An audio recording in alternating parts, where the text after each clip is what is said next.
Hey everyone, and welcome to another episode of the SurgeCast. We're so excited to be back in your ears this week. We've got some fun things to talk about. There's been a couple of exit interviews from players and coaches, and looking through them, we just thought there were some interesting things we'd like to go over. And so we'll play a couple of those clips for you here. Just FYI, the audio is not going to be loud and proud like we are. So just turn those up just a little bit when we play them, and you'll be able to hear them. The quality is still pretty good, thanks to our paid intern. But yeah, fellas, how are we feeling? I mean, we've now had a little bit more time to process since the Canes ended their season. How are we feeling right now? Feeling good. It's one of those things where now you just kind of just turn your attention to the draft and free agency, which we're still a good 3 weeks plus away. So it's just kind of a waiting game to see what happens. Of course, all the speculation's already starting of who could the team be after and all that good stuff. But right now, feeling good. It's always good to talk hockey. So, yeah. Have a good summer, Alexander Nikishin. That was I didn't even pull that clip, but that's how we're feeling right now. Have a good summer. It was good to hear from the guys, get their thoughts on the season, and we'll touch on it with Rod too. But just knowing the elevated standard that the Canes have, and everyone is in unison, like we're going for a cup. And while they're disappointed they didn't win it, it's also hilarious that like their best season in 20 years, winning an ECF for the first time in however long, the fact that it's still considered a disappointment is wild. So we'll get into all of that coming up here. I do love that Nikishin quote. I'm not going to lie. So he's going to go. That was his last quote with us. He had a little bit of translation going on with Svech. And he's going to go back to Russia for the summer, which I was like kind of sad because I think the main thing that we do take out of all of these interviews is that get that boy some English lessons ASAP. That was one of the big things holding him back. So going back to Russia, I'm like, please tell me he's got his Duolingo like homework set and ready to go. But yeah, we'll hear a little bit more from, I think we've got clips from Jarvis, Aho, Rod, and Tulski towards the end of the show. So let's go ahead and start off with the Jarvis exit interview. When you look at Florida and what you guys have to overcome, do you look at your team and say, this is what we need to get in the offseason, or this piece sure would be nice if we're trying to beat these guys, in a 7-game series? Yeah, I think there's definitely a lot of pieces out there that I think any team in the NHL would want to get, especially free agent-wise. But, I mean, you have to make sure they fit with the team, with the culture. I think what we have in that locker room is really special, and you don't want to disrupt that. And I think that's a big reason why we got so far this year with the team we did, was how everyone bought in and everyone worked so hard just to get to the playoffs and prove those people wrong, and then make a run like we did was really special. And I think building off of that, when you can bring in high-end talent, that'd be great, but you also need to make sure they fit in with the culture and the way the team's organized. All right. I don't know about you guys, but my main takeaway from that is Jarvis going, yeah, you can bring in high-end talent, but the most important thing is how they fit in with the culture, how they fit in the locker room. And I feel like that just summarizes how the season went with the Canes. The beginning of the season, everyone's like, hey, they brought in new people, but it was, even Rod was a little bit like it wasn't super high end. But immediately starting the season, all the new acquisitions, the team gelled together, the locker room was strong. And then you get to the trade deadline, and there's that high-end acquisition there with getting Mikko Rantanen, but not a locker room fit. Not a locker room fit. But the guys that were with Taylor Hall and then into Jankowski and Stankoven, they gelled with the guys immediately. So I think Jarvis's quote just is a great summary of this season. Yeah, I mean, you look at the fact that, you want those high-end superstars. I mean, everyone does. And Rod even said it, through all their stuff, too, is like those elite talents, there's like, 7 or 8 guys. So it's really tough to get something like that. So if you're talking high-end talent, you got to make sure, like what Jarvis said, you got to get guys that are going to fit into the system. And it's it's all about the buy-in. And that's what a lot of them talked about too, from Stahl and Stankov and all them. It's the buy-in. So it does give you an indication of like, yeah, the locker room is, they want to get better, but it's also, are you going to be able to pull on the same rope like everyone else? I think that's going to be a very huge thing going into free agency with, like, we all know the big fish that are available. It's just, are they going to be a Carolina Hurricane that fits the system? Because Eric Tulsky and the NHL scouts and all them, they're always doing their homework of, are these guys Canes? And that's the big question mark with a lot of the high-end talent that's going to be available this summer. I don't think I pulled the audio, but when Tulsky and Rod were talking about, like, it's Rod's job to know this team and it's Tulsky's job to know the rest of the NHL, like how much overlap is there in terms of Tulsky saying, yes, this is a Rod guy. This is a guy that fits in perfectly. And to that, like, which of those stars in free agency can be those fits too? That's a big question that I don't know. But, like, you better hope that if you spend 12, 13 mil AAV on a guy, that they're a fit.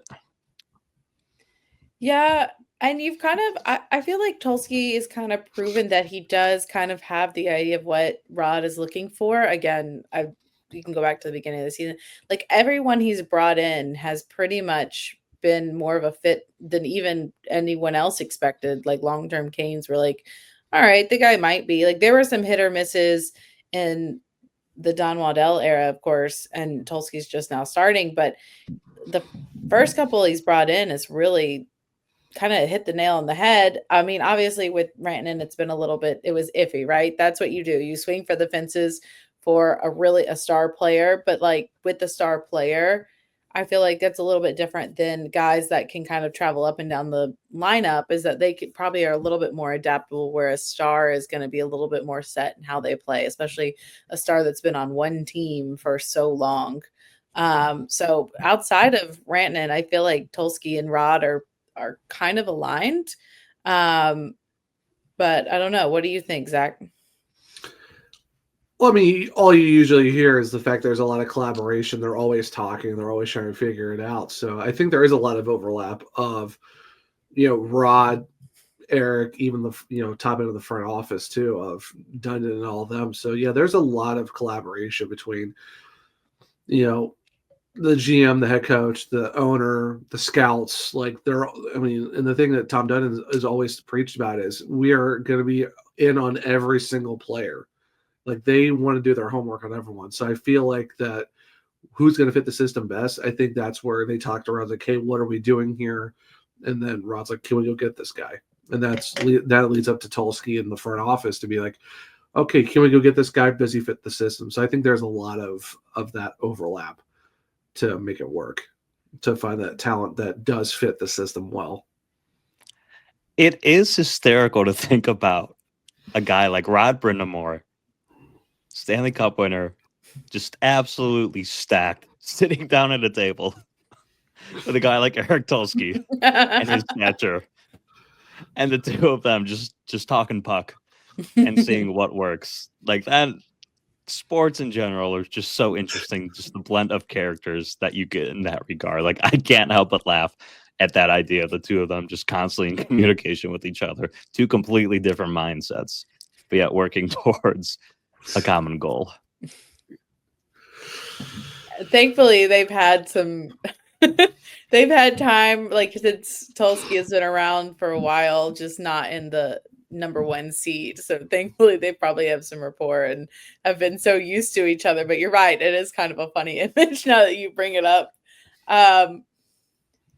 But yeah, I honestly, of all of these interviews, the Jarvis quote stood out the most to me. Would love to hear what any of you guys think of that point of Jarvis's, where yes, you can bring in high-end talent, but it has to be a locker room fit. I think that's a very Carolina Hurricanes thing, and you've seen across the league, especially this season, not just with the Canes, but you've seen a lot of teams fall apart because there was cancer in their locker room. From honestly you heard comments when like the Rangers were falling apart. You've heard comments when the Canucks were having issues. It's such a big thing, and I think the Carolina Hurricanes do it so well that it's not something that any of us Caniacs should take for granted. But moving on to the next, we've got our future captain, what everyone wants eventually, Sebastian Aho, and I always love to hear his thoughts at the end of a season like this. Sebastian, with the turnover before this season, Rod pointed out he didn't know what this team was going to look like. Obviously, you still reached the Final Four, and now looking at what you guys have, the cap space you have that you didn't have maybe a year ago, are you excited about the I know it's hard in this moment, but are you excited about the prospects of what this offseason could mean and what could be ahead? Yeah, I mean, there's a lot to be excited for. I mean, we have young guys like, Stags and Nikishin, and, we already know what kind of player Jarvis. He's only going to get better. Blakey, we got, good pieces in the team, and obviously I feel like the kind of the core, whatever you want to call it, we've been through quite a bit. Obviously, I think, it's an exciting offseason because now we do have a cap space and we do, have some assets, but, I guess time will tell how it's all going to play out. But last offseason, obviously, to be quite honest, I was kind of disappointed how it went because, I think we lost a couple guys that I'd like to see us to keep, and I thought we did, at the trade deadline we tried, make a push, and, we do appreciate that the team wants us to get better, and so there was, I feel like maybe making, right choices in the off season and picking up some pieces, so maybe you don't have to, try to throw a Hail Mary at the deadline. You can maybe add some pieces, like depth pieces, for example. And but yeah, it's exciting, and I think I do think we have really good pieces here, but also I think it's going to be a big offseason for us.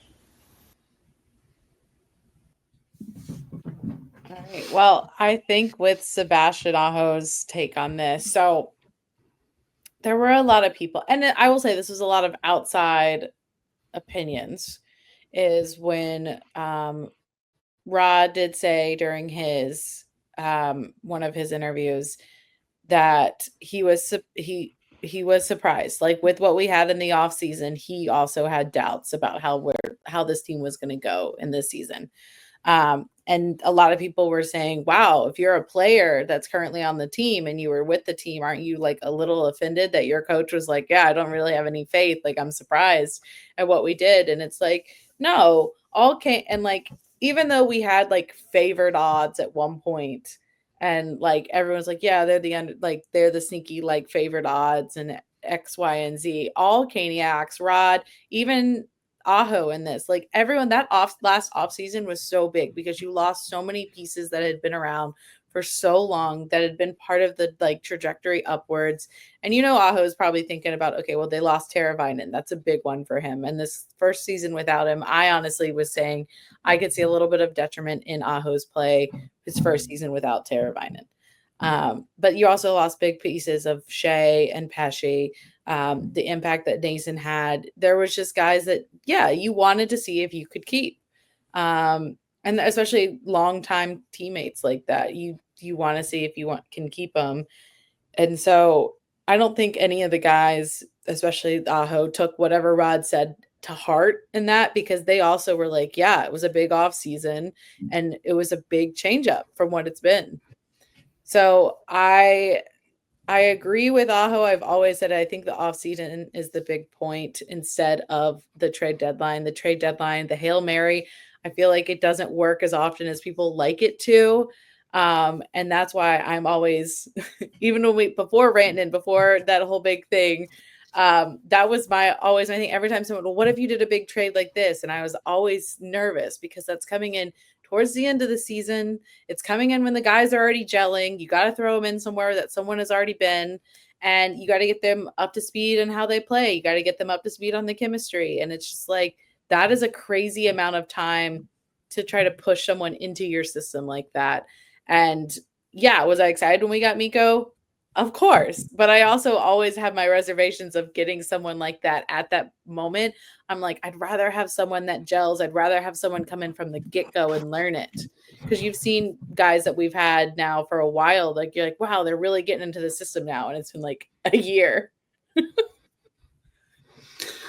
Yeah, I mean, when you look at the comments from Rod, yeah, as someone who was there after Game 5 when he said it to all of us at the post-game press conference, it was definitely kind of like some people were kind of like, oh, taken back a little bit. But yeah, the guys don't take that to heart because, I mean, even they probably thought, okay, this is a big transition year.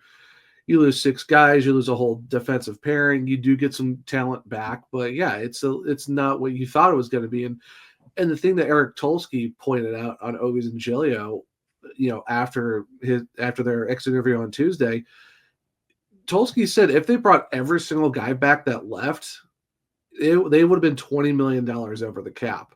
Now, if all their contracts match to this offseason, then yeah, they would have brought the whole team back because they would have had, all of them back plus $8 million left in cap. It's just unfortunately at the wrong time of the cap being where it was to where it's going to be this summer. So that's one of those things. I'll say one of the Hail Marys that have worked recently for the Hurricanes was Jake Gensel. And unfortunately, that didn't really work out because we were able to keep him because of just financial stuff that happened behind the scenes.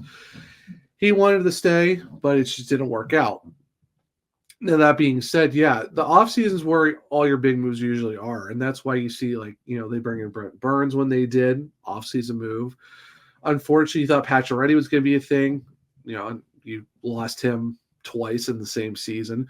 But you've gone and got your guys like Trocheck and Brady Shea at the time in 2020. You go get Niederreiter from Minnesota, which is still the biggest fleece that the Hurricanes have ever done for Victor Rask. So yeah, it's the offseason where you do get a lot of the moves, and you might get lucky here and there for a trade deadline acquisition. Maybe I thought Logan Stankoven did pretty well, things considered, but yeah. This is going to be an offseason where it's like, yeah, you're going to have a lot of money to play with and a lot of draft picks to use. I think there's a lot in the arsenal for the Hurricanes to be like, yeah, we could go use the draft. We might keep some picks, but we might give up some of the futures as well to get guys who are ready now.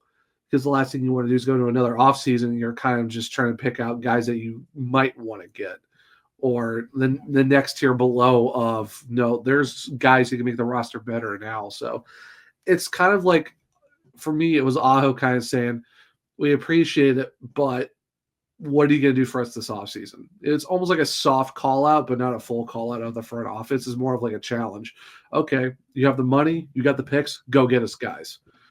This is what it kind of felt like to me. Not in a bad way, but it's more of like, hey, show us what you're going to do.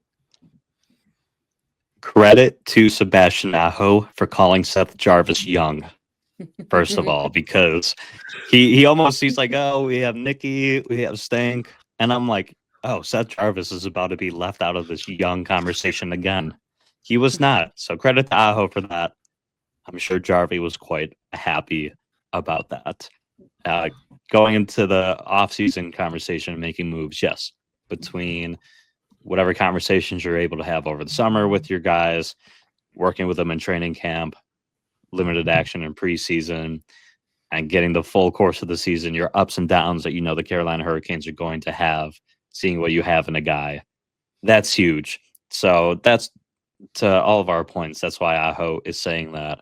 And to the Canes' benefit this year, having that space, you're going to be able to get that guy, especially considering what Tulsky said in his, which we'll get to. The Canes are going to be very aggressive. I don't know how or for who. The Canes are going to go out and get a dude, probably multiple dudes, quite frankly, based on Tulsky's comments. So Aho should likely be pleased based on what Eric Tulsky will end up doing.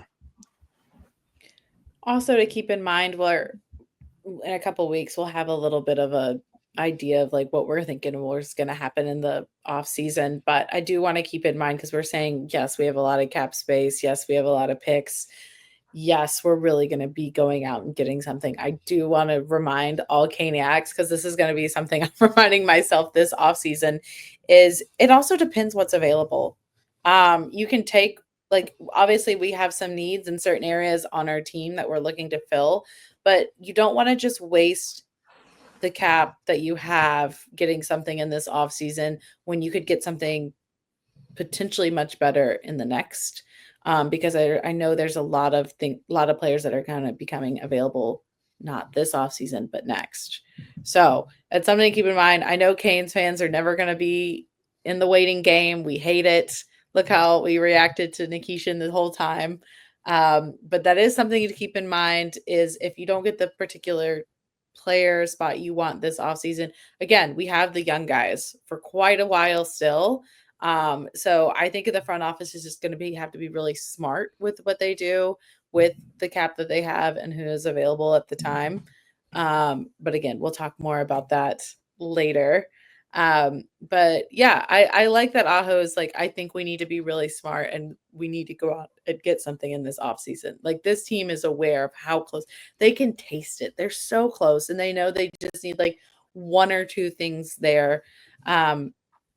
But I love that this team, no matter what, like, they're going to push, whether they have like a number one player or they have whoever they get in the offseason or whoever they get in the trade deadline, they're going to give it their all to push through. I mean, ending top 4 in this season, I will continue to say it over and over again. This is quite a feat for the team that we started with at the beginning of this season. But yeah, so we still got to hear from Rod, and we still got to hear a little bit about Tulsky as well. But I'm just going to have a quick throw to our wonderful sponsors that keep us functioning and talking hockey for fun. The fastest game on ice just hit another gear. Welcome to the Stanley Cup playoffs, where legends are made and every shift could turn the tide. And now, with DraftKings Sportsbook, an official sports betting partner of the NHL, you can take every slap shot, breakaway, and overtime thriller to the next level. New to betting on the Stanley Cup playoffs? You're in for an exciting time. Getting started is a breeze. Fire up the DraftKings Sportsbook app, pick your team to win, lock in your wager, and you're off to the races. It's fast, simple to put you right in the middle of the action. Hey, right now, Stanley Cup Finals going on. Moneyline winner, Edmonton Oilers, currently minus 210 as of this recording. Make sure to go check out that action. Here's the kicker. New customers who bet just $5 will score $300 in bonus bets if their wager hits. That's right, turn $5 into a playoff payout. Download the DraftKings Sportsbook app now and use promo code THPN.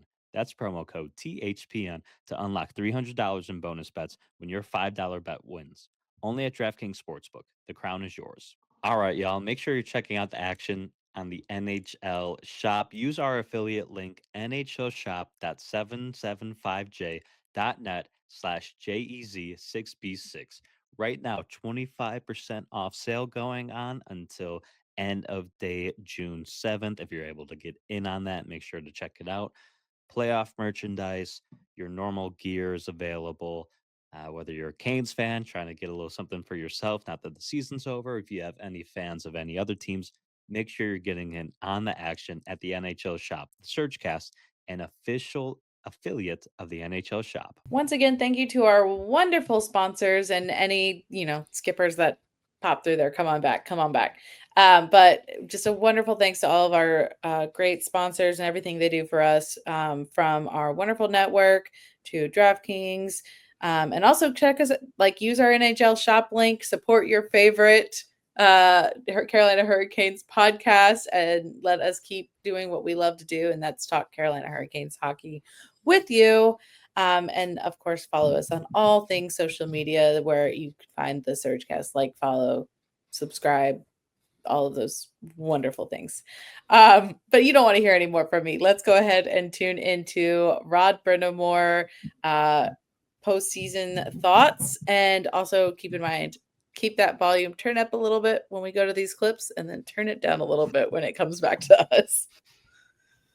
Rod, for both of you, how do you evaluate, how much time do you spend, and how do you evaluate the job that you did and that the coaching staff did, and how much time do you spend reflecting on maybe what you need to do differently? And then same question for you, Eric. How do you evaluate? You obviously have to evaluate all the players. How do you evaluate what the coaching staff did and how they did?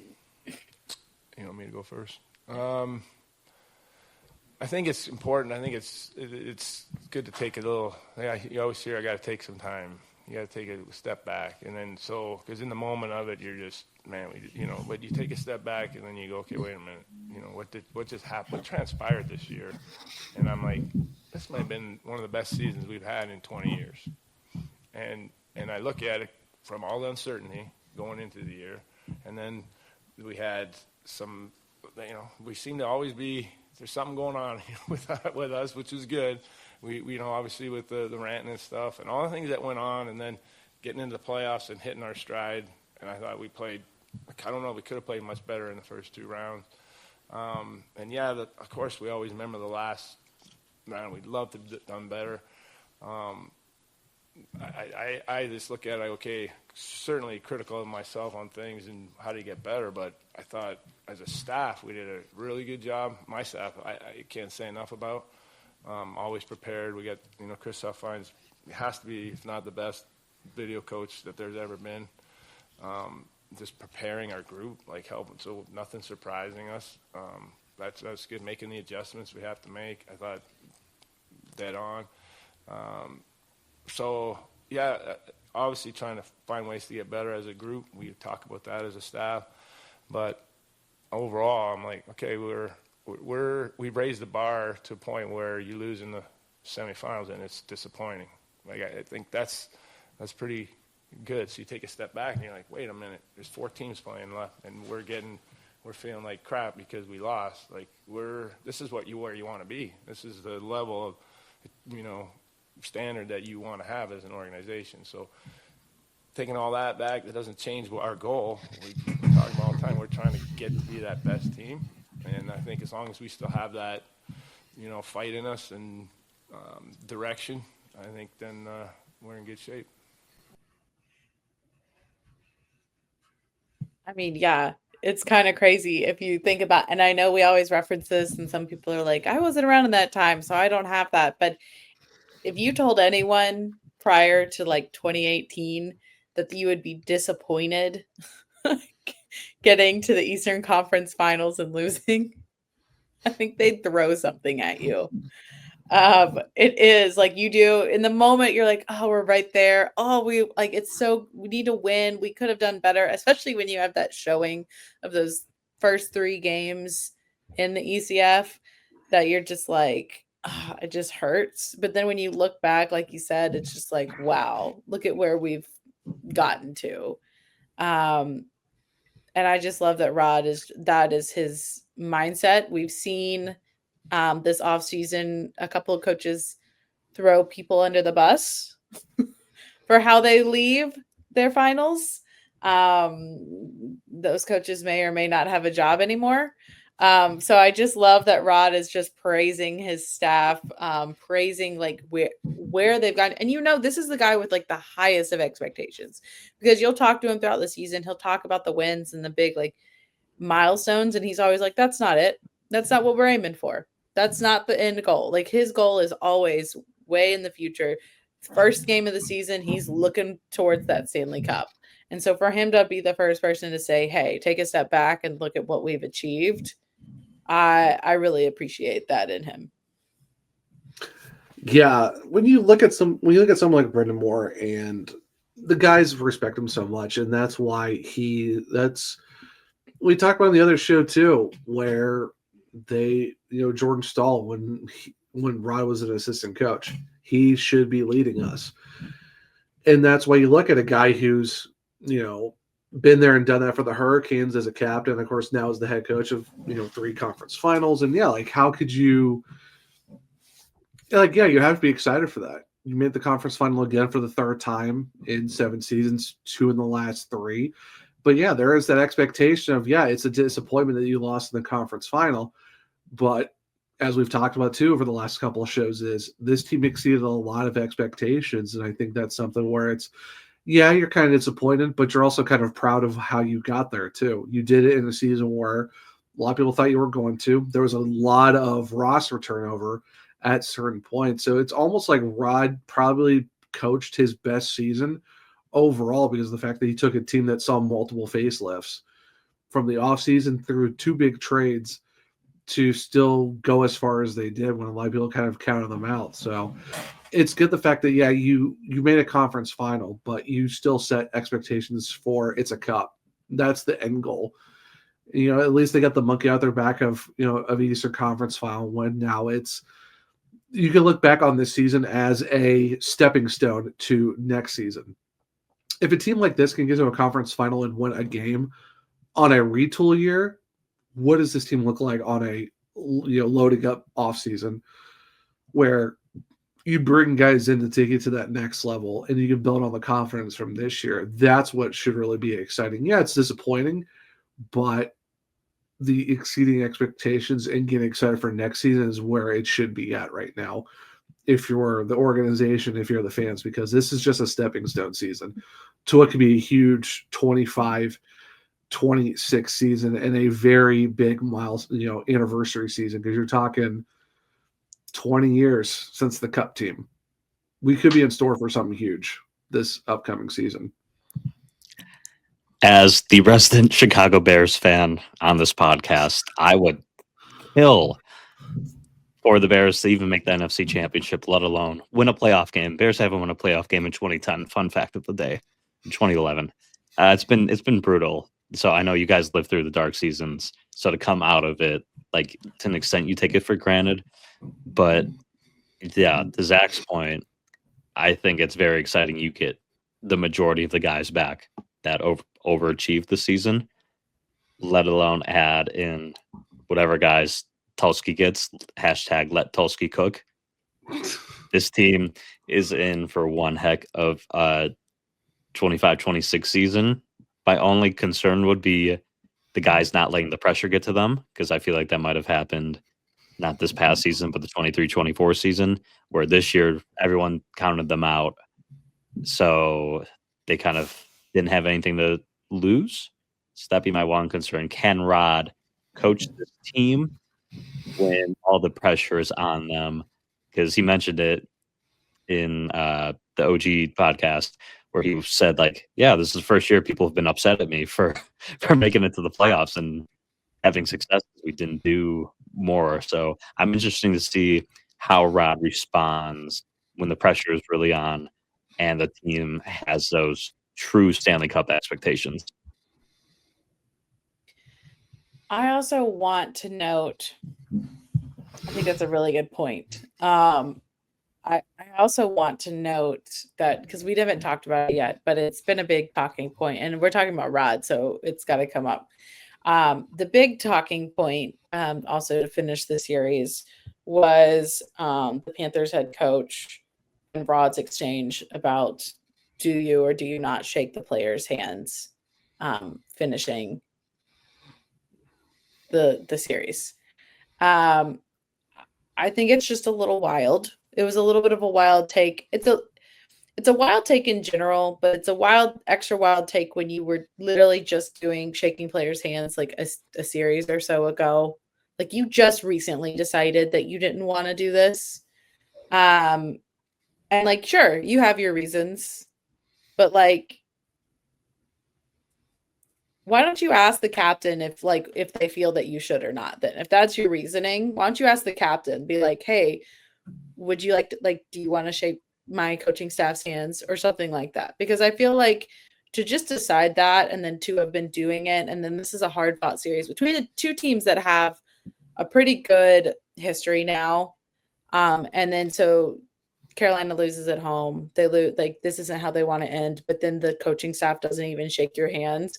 And for you not to really publicly let it known why you're not shaking hands to the point where the other coach has to be like, what's going on?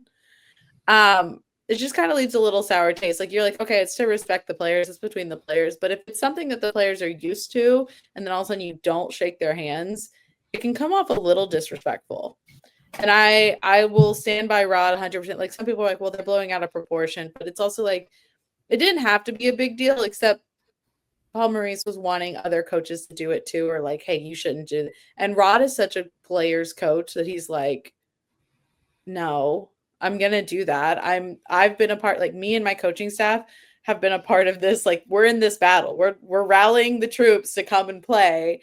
We're the ones that are like, guys, you got to get back into it, or like setting the lines and determining like what are the matchups going to be, coaching the guys through, hey, how should I do this face off? What play should we run here? Like, that is his job. He is literally right there with them. Like, he's on the bench yelling at the refs, literally 2 feet away from his players. Like, he's right there. And I also, to note, you wouldn't get moments then of like the Pesci and the Rod exchange, where it's like a guy where you're playing against a guy that you have had on your team for years, and you finally have to play him, and you're the one that kicks him out of playoffs, and you have that heartfelt exchange of where Rod would could have kept him on that team forever if they could have figured out money wise. So I don't know. I stand by a lot of Rod. Like, did I have questioning of Rod a little bit in these playoffs? Yeah, sure. But I didn't know all the things on the back end that Rod knew. So I will always have a few questions. I'm not the coach. I'm the couch coach, or the coach in the stands. But I will stand by the way he defends his players, the way he talks about his coaching staff. Like, he is a very loyal guy, and I very much appreciate what he's done for Carolina. Yeah, I mean, for the fact that, like, I think it was, Obies and Jelly asked him, or someone asked him, I think it was actually during the press conference about his coaching staff, and automatically was like, yep, they're all back. Like, that tells you it was a foregone conclusion for Rod that he's bringing his guys back. And yeah, just the way that, like, the Paul Maurice is getting to the point where it's like his, I'm bigger than tradition type stuff is just getting so, like, it's getting tiresome. Like, you've seen a lot of people are over whatever his thing is right now of trying to act like that he's bigger than tradition. It's like, dude, you were just doing, like you said, Kat, he was just doing it not even a series or two ago, and now he wants to act like, oh, it's just about the players, and it's just him trying to, force other coaches to do something. It's like, it makes no sense. So yeah, you kind of have to look at Ryan and be like, it's good the fact that he wants to stand up for his guys and, stand for what tradition is, because the coaches have always shook the players' hands. And that's why a lot of guys, I mean, that's why you see other players and other teams talk to Rod for a long time too. Like, other players around this league respect Rod. Like, even his exchange with, Alexander Ovechkin at the end of round 2, they had a good, decent talk as well. Like, there's something about Rod and just him and just his coaching staff, because you're talking Tim Gleason, former player, Jeff Daniels, former Hurricane. Their whole staff is almost full. Like, those three at least are former Canes. So I think that's where you see that dynamic of taking what they've done and brought it to this lineup and brought it to this culture. And that's why you've seen, that whole change. And it starts with Rod. And it's funny, like you said too, Rich, of, earlier when it was how Rod gets, like, this is like first year that he gets blamed for certain things. And it's crazy. And you just look at, other coaches who've recently gotten fired as early as Friday of just how things went in the offseason. And it's, for me, it's just, it brings into question, like, why get rid of Rod? Why get rid of one of your best coaches? It just doesn't make any sense. And I think for the fact that you look at Rod's comments, yeah, you definitely tell that everyone is ready to go for next season. And the fact that you look at this past, 24-25 run, yeah, it's disappointing, but dang, you got to be excited for next year. Yeah, I'll start with Maurice, big time Rod, for sure, because Rod was like, I mean, I deferred to him. He won the series, but, like, certainly wasn't my first choice. I absolutely loved Rod's comment where he's like, I'm not, like, here for a TV moment. Like, trust me, I get enough of that. Anytime there's a penalty, boom, camera's right on me. Like, that's very true. Like, we see you and how animated you are, Rod. You don't need any more TV time, because that's guaranteed to happen once to twice a game. But I love that Rod's like, yeah, no, like I'm gonna go back to the handshake line. Like it's meaningful to him, and he said, yeah, some of his best moments as a coach in those handshake lines, because he said he sees his former players still as Hurricanes. So that's really cool that Rod thinks so highly of his past guys that even though they moved on, they built that relationship, and they still have that relationship even after their playing time as Carolina Hurricanes. As if Paul Maurice wants to keep this for as long as he's a coach with the Panthers, that's fine. We don't need to shake their hands. That'll just build the rivalry between these two teams more and more. Yeah, we don't need Rod's like, it's not. I do appreciate that he's like, it's not for the spotlight. Like, I don't care. Like, don't even put the camera on me when I'm shaking their hands. He's there to literally tell the players, good job. Like, he is going to be, and someone that knows, someone that's played, someone that's been in those moments is there telling you, wow, you played your heart out. You bested us, or wow, you really played. You were right there. We were very fortunate to play you. Good luck next year. It's just like, I feel like that's an honor. That's something you'd really want to hear from someone that's been in that position, from a guy that's been around the block, but just has such respect for you that it's not like, hey, shake my hand because I'm a big time coach. But he almost goes at it as, I'm going to shake their hand because you're such a big time player that I want to like really tell you good job and what you've done. So anyway, I'm sure we'll have more to talk about from Rod throughout this offseason. He's a man of few words, but also when he has more words, there's always a little bit of interpretation needed, a little bit of controversy, and a whole lot of gum chewing. So we'll go ahead and move on to our last clip of Eric Tulsky. And I would say probably need to turn this one up a little more. Of all of these guys, he's probably the most soft-spoken. Eric, how do you balance the farm system that you've built and the draft capital that you've acquired with, quote unquote, going all in? How do you try to thread that needle, and are those picks only important if you're not holding the Stanley Cup, sort of flags fly forever mentality? Yeah, I mean, our goal is to win a cup, and our goal is to win more cups after that and keep going. And we're trying to build a team that can compete year after year, but competing isn't enough. We want to win. And so you got to find a way to do that. And the picks and the prospects can help us by producing players in the future. They can help us by being used in trades to bring in players who help us now. And we're open to everything. It's just a question of what the best path forward is and what opportunities we see in front of us. Eric, how do you balance the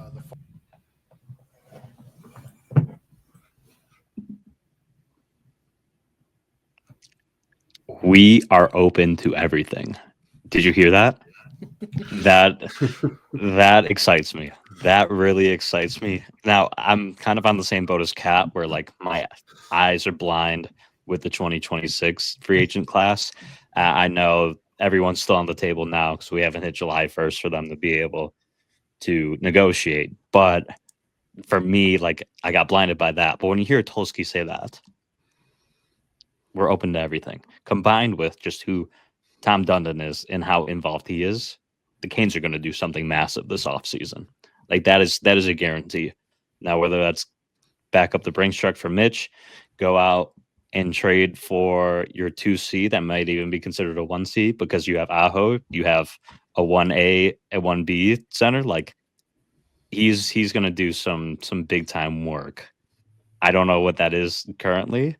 We'll go through our kind of predictions in our next episode, which will be the mock offseason episode, so don't miss that one. But everything from that clip tells me he's going to do something insane. And even the Mikko trade, no one really saw that coming, so it excites me to think what he is cooking up currently. # let Tulsky cook.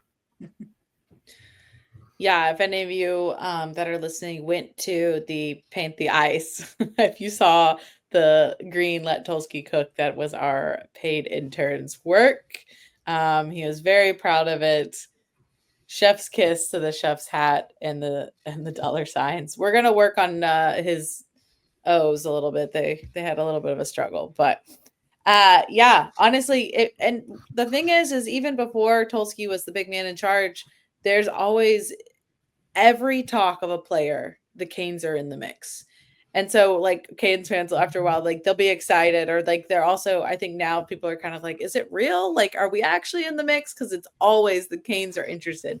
And I think that just partners well with what he was saying there, is that we're open to everything. Like the Canes literally will, someone's available, they're going to go ask. Because not only are you asking for the potential of, okay, is this a player that fits our system? But what if you do something where it's like the Rantanen and the Taylor Hall trade, where like, oh, this guy's available, but we really want that guy. But if we can maneuver it with you for this guy to that guy, and he's just pulling all the pieces like a puppet master that he is, then he's going to be involved, and he's going to know literally all of the moving pieces that comes with getting who they actually want to acquire. So I'm really excited. All of his answers, whenever he talks about the Canes, are always very optimistic. They're very, we know we're not at the point where we're going to be like, yeah, this is good enough. And I think that should be like refreshing to Canes fans to hear Tulsky say that he's never going to be like, it's not going to be a settle. He's never going to be, okay, that's good enough. It's always going to be, no, what could we do better? How can we make this team better? Yes, we want to win a Stanley Cup, but we also want to one after that and another one after that. So like, do we want to cash in all this one year and then be stuck going downhill the rest of these years? No, we've seen other teams do that. We're not going to do that. That's why the Canes are so good with their draft capital now, and they've got their great prospects on the horizon, whether they get into the Canes system or they're used to get other players that can come in currently. So I'm very excited. I will echo what Rich said and let Tulsky cook.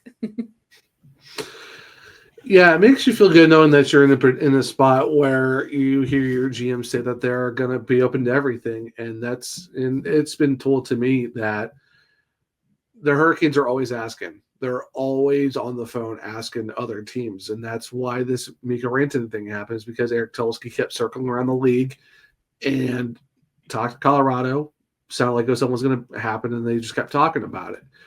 And that's the one thing that makes the Hurricanes a very interesting team. That's why we always hear them being in conversations, because they're always asking. Because Dundon has said every guy that we hear could be available, or they hear something, they're always going to go ask. Because it never hurts to ask that question of, hey, what's going on with this? Because you never know. You never know what's going on. So, yeah, I can confirm that the Hurricanes are always going to be talking to people. That's just their job. That being said, yes, you want to try and make sure you preserve for the 26 offseason, because there's a lot of names that are going to be available then. However, I will also say this. You have to find that fine line of waiting for next offseason, but also taking care of this offseason, because you don't want to wait for 26 to think that, oh, maybe we'll have a better chance here, and maybe that chance doesn't show up. That's why you really can't take any offseason for granted and be like, well, if we do a little bit here and a little bit there, I think we'll be all right. You don't know what that other thing is going to be. So, yeah, you're going to have, McDavid and, Kaprizov and everyone else available, but things can totally change between now and 2026. So, yeah, you want to go in this offseason to, not maybe go where Nashville Predators went into the – they have no room and they got everyone, and that didn't really work out. But you still have to make the proper moves to make sure that your next upcoming season is a step ahead, and not just we'll kind of play the offseason and see how it goes, and we're kind of, partially work on it. If you have the chance to go do it now, go do it now. Because you're never guaranteed an offseason a year from now where it could work in your favor. So when you hear them say we're open to everything, we're going to be all in for it, that's where you should be like, okay, this could be an offseason of a lot of reloading or a lot of loading up for what could be a magical season. So it's just that fine line of not meddling around in 2 off seasons when you should be focusing on the upcoming off season. It is funny that the Preds are now the example of like what not to do, where you can't back up the Brinks truck for everyone. Maybe a guy or two you could do that for, but certainly, and Tulsky mentioned it too, of you have a lot of cap, but that doesn't mean we're going to spend it recklessly. Like, we're going to try to spend every dollar, but we're going to spend every dollar strategically. So I definitely see them doing that to where they may have flexibility for 26, but also like load up while you have the chance with the guys available. I do want to ask, with him saying everything is on the table, we're open to everything. What's like, who's the star that they're going to get? Because I feel like it's going to happen. Zach, I feel like I know yours because you're pretty bought in on this guy. But for Kat, I will share mine too. Who is the star that Tulsa's going to go for? I thought before Dallas's coach just got fired today, I thought that they were going to try to swing for the fences with Otter, quite frankly, and say, screw it, we're going to get our net set. But then Friedman was like, no, that's not going to happen. And then especially now with Dallas clearly taking Otter's side on everything, that wish is gone. So for me, I think solidify your 2 seed. I am team Tage Thompson. Kat, I'll let you think. Zach, I feel like I know who you're going to say, which it makes sense. Right, Rich. Who do you think I'm going to go with? One Mitchell Marner. I mean, I would be excited if they go get Marner because, I mean, you look at a guy who's had 85-plus points over the last 4 seasons. 2 of them in the 90s, just hit 102. And think about this too, Rich. 63 points in 70 playoff games. In this past postseason, 13 points in 13 games. Not bad. If you're the Carolina Hurricanes, yeah, you'll glad. I think it's just the mindset of it's the Leafs and they always just fall apart. But you look at Mitch Marner, yeah, he might have scored 2 goals, but he has had a lot of assists. He was a big contributor. Did he make some boneheaded plays? Everyone does. I mean, even we saw it in the Hurricanes this playoff. So it's not like saying, oh, he's not going to fit in well here. Oh, he's a choke artist. It's like, I mean, there's a lot of guys in every team that kind of just disappeared. But if you're looking at it, if you can go get someone like that, and if it works, why not go get a Mitch Marner? I would say too, there's other guys that could be available. You know, supposedly Marco Rossi is available from the Wild. That could be a 2C option. Even, you know, the Michael Russo from The Athletic even got information from Corey Laviolette where even Corey said it's a possibility. Where does he fit? Who knows? Because the one thing everyone wants to talk about, oh, he's 5'9". He's too short. We have enough short kings on this team. But it's like, if he's a good player, you can build bigger guys around him.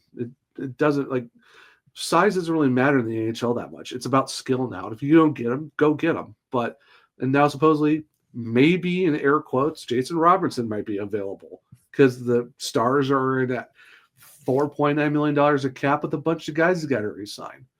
So there's a lot of moves here, but if Marner's one of those guys and then go get him, sign me up. He's a great player. Like, why would you want to say no to a superstar player like that? Makes no sense why he's not your first option. I'm not as sold on the Mitch Marner train.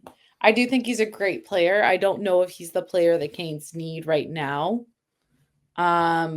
Just because I feel like that type of player we've looked at, we've had, but we need someone, and we've said time and time again, if the Canes are going to go after someone, it's going to probably be a center. So, I mean, I'm not sure. I need to go and look. I'm going to be honest. I've taken a little time off of thinking of hockey, especially the big stuff, because I know later on in this off season is when my brain has to turn back on. But I don't know. I'm thinking the Canes are going to be looking more towards their centers. And I mean, there's some interesting ones, and especially some interesting ones coming from, we didn't even say it, but we might as well say it now. So the Stars let go their head coach, but they're also going to probably have to do something with quite a few of their players because they're out of money to pay them. Like, they have a lot of players that need to be paid, and they don't have the money that we have. This is what I said in our last episode. Why is no one talking about the Avs?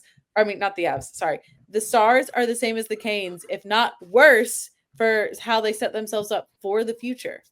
But anyway, they have some interesting players such as Granlund and even Duchesne are big centers that are big two-way centers, and they're strong at the face-off. They play a pretty good defensive penalty kill, and they've got a good run up and down the ice that if you're going to look at centers, and if Dallas is not going to keep a hold of them, those are some guys you could look at. I mean, does Dallas want their first back for a couple of guys?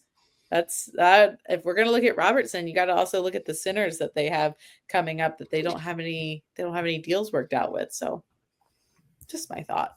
If you're talking about Duchesne and Granlund, though, I mean, they're going to be UFAs. There's no point of you trading for their upcoming UFA rates.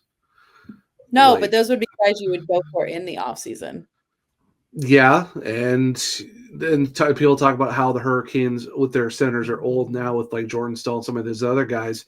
Granlund's 33, Duchesne's 34. What do those contracts look like? That's kind of the big question. And, yeah, if you want to go get your 2C, go for it. But if you want to look at some guys like that, you're going to have to overlook their age. And well, so then here's my counterpoint to you on that then. So if you're going to say look at that, overlook their age, and you got to probably go all in. You can't wait till next 2026 season. You don't have a lot of centers to choose from, but that's your main point that you're probably going to need to look at here in the offseason. If you don't want to wait another year, but you got to look, you're saying you don't want to wait another year to fill your hole, but your main hole is your center position, especially your 2C, 1C.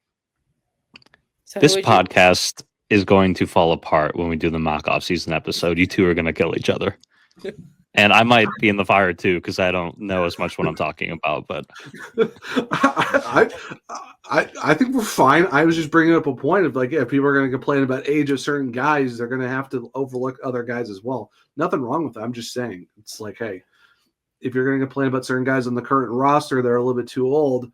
And if you look at Duchesne and Granlund, hey, they're no spring chickens. They're on the wrong side of 30. And in the NHL terms, when you get closer to mid-30s, we're closer to a drop-off. So I'm just keeping that in mind for people out there that want certain players on this team. You think Tavares is going to stay with the Leafs? That's another one. If he stays, he's most likely going to take a big hometown discount. But yeah, it's going to have to be. You're not going to pay him 20 or 10 plus. It's got to be at least 7 or 8. But he doesn't want to leave, so I wonder how big of a discount he'll take.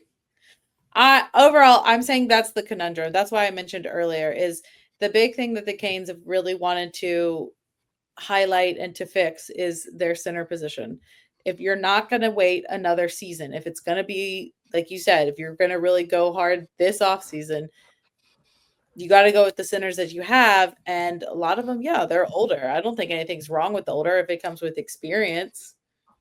That's your superstar acquisition, Matt Duchesne. Well, that's my thing is the superstar, like you're coming out if you want a superstar, but the superstars available right now are wingers. I don't think the Canes need wingers. I don't think our big thing is wingers right now. Top 6 in general still needs some addressing outside of a center position. And it's one of those things where if you have to get a winger, you can, and there's also room for a center as well. You can go trade for a center if you need to as well. I mean, there's a bunch of other centers you can go look at, just outside of Duchesne and Granlund. It's going to be super. I know there is, Dak. He asked for 1 or 2. I know there's more than them. I gave options, and I gave options coming from a team that can't keep them. So you would get them for not having to give up anything.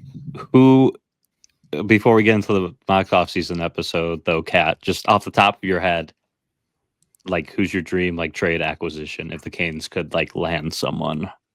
Just out of curiosity. Like, obviously, mine is insane, so I won't say it out Yours loud. is McDavid. Yours is McDavid. Correct, which so will never happen. Are we going like that? Are we going, like, but yeah, well, not like, for me, it's Tage Thompson. Well, a little bit more realistic. Mine was Tage Thompson. Zach kind of leaned on the Robertson side of things, like not for center, no. Oh, well, not for. I'm just saying in general. Oh, like yeah. I do have a center in mind for yeah, him too. But like, if you had to trade someone, Kat, I know I'm putting you on the spot, but like realistic trade, you're probably giving up more than you did in the Gensel or Rantanen deal. Like, is there anyone on your mind where, like, if I could just have that guy, that'd be great?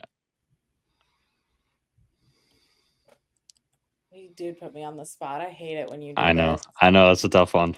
Let Zach say his center that he had in mind. Well, he already did. What did Marco Rossi. Oh, no. Hey, you were zoned we out already for knew that. that. No, because he has already said that before. I love Tony DeAngelo's a UFA again. I have no one for you, Rich. Dylan Larkin. Yeah, who's that? Dylan Larkin from the Wings. I don't know if we're going to get someone else's captain. That doesn't mean a flippity flip on any team. Vancouver's given up their captain. Lost. It doesn't. Oh, then if I want a dream player, it's not even okay. No, I can do this then. Okay, so if you're gonna ask me a dream player, it's not gonna be offense, but that's what we need, obviously, more now. But if you're gonna ask me a dream player, I'll take Quinn Hughes or I'll take oh my god. Sider. Yeah, Sider. Give me Sider or Quinn Hughes. Oh my god. Then with Slavin, beautiful. Absolutely beautiful. Elliot Freeman did say that the Canucks could be on a time clock with Quinn Hughes if they don't turn it around. Well, unfortunately, New Jersey is probably where he's going to look at before he looks at Carolina. Back to Larkin, though, I wouldn't mind that. I mean, it depends what you give me. Larkin like, and Sider. Give me them both. Jesus Christ! You're selling the entire farm and the eggs, the seeds. See, at least the Dylan you Larkin. asked me. You I know. asked me for like a big one, like a dream one. You said you got to probably sell for more, so I give you the idea, and you're like, "Wow, you'd have to give up so much." No, Sherlock, you just told me. Well, technically, he did say realistic dream acquisition. So I mean, Dylan Larkin is kind of a realistic thing because says this man walking around to me, McDavid 2026 nonstop. Well, that's just a free agent signing. A kid can dream. Rich, you're worried about me at the mock off season? Oh my goodness, forget that. We have the fight between you two. Forget that. No, it's going to be a house. It's going to be a house divided of what will Tulsky do. Yeah, for real. Good grief. And knowing Tulsky, he's going to do none of it. He's going to have his own plan that's going to work out magically. Yeah, get ready for a 3-hour episode of us just bickering on like who the Hurricanes maybe will get, and none of it comes to fruition. Sounds about right. Unfortunately, it does. All right, so that's all the time we have for this episode. I hope you guys enjoyed. If you guys haven't checked out all of the exit interviews, they are available. We do recommend going to listen to them because it's given the guys a little bit of time to process the end of the season, and they give some really good and interesting takes. Like, I had no idea that before this season, well, the end of last season, Burns had surgery to the point where this season he was coming back from surgery. I think that's a really big note to take, and that's like some really big news because, I was like, oh man, maybe some of the age is hitting Burnsy a little bit, but also knowing that it's at his age, but also coming back from surgery, that kind of puts the season a little bit more into perspective for me. So it is really interesting to go and listen to those exit interviews, hear what the guys have to say. You can get some thoughts on, hey, guys that are wanting to come back, guys that they don't know if they're going to come back or not, but highly encourage that. But we're also going to take our little end of season hiatus, and we'll be back in 2 weeks. And to talk a little bit more postseason things, prepare for this. Yeah, you guys will have next week off. Not this guy. Anyway, so we're focusing on the podcast that we're doing right now and the SurgeCast. Thank you so much for tuning in. We love you all. Happy offseason, Caniacs. Go enjoy friends, family. See what it's like to have your evenings free during the week, Tuesday, Thursdays, and Saturdays. What's it like? And we will see you for our next episode. See you later, guys.